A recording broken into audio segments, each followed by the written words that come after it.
It's been a whole year since I bought this.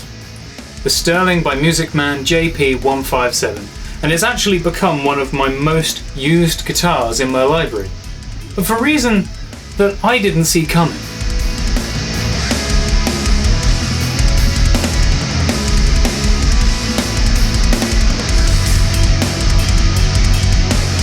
When I bought this guitar, it was supposed to be a backup for my band Ending Pass while we were on tour. The JP7 was a great guitar, but there were a few instances where the strings may have broken.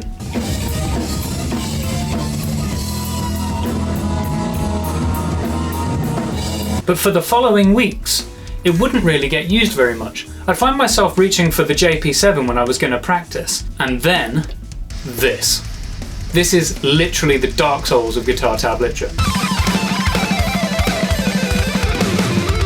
I decided I really wanted to step up my guitar game, so I bought Jason Richardson's Omni in tablature form. Which means, drop G, we're back in business.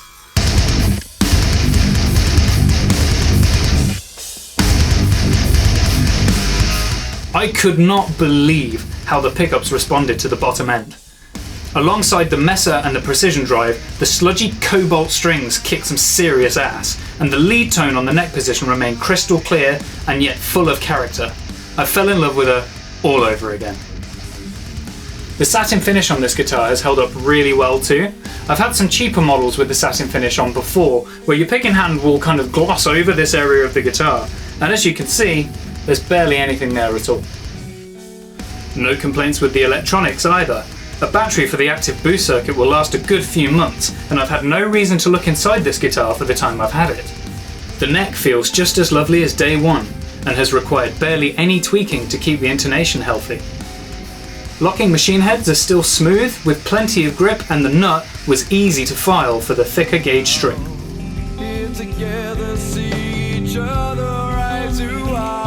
All in all, I have barely any complaints with this guitar. It's serious value for money, and they've redesigned the saddle so that the sharp edges are now gone and smoothed over, so unlike the JP100s of the past, no more string breaks in the middle of a set. So 1 year on, I can confirm that this instrument, considering its bigger brother has a £3,500 price point, is absolutely worth the money. To me, a budget alternative is a guitar that doesn't hold its tuning very well. The machine heads aren't very smooth, or the intonation gets lost fairly quickly. It could even be electronic problems down the line.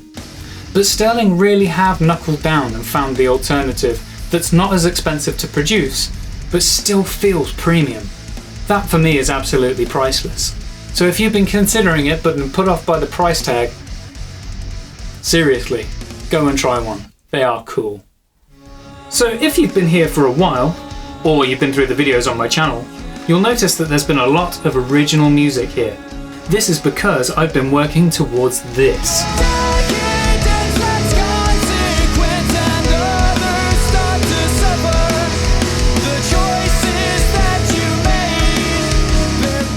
I'll be releasing Introvert Extrovert, my first solo album, soon, and I'd love you to be a part of the journey. I'll be releasing updates and songs here on YouTube, so if you like what you hear, just hit subscribe and hear it all first.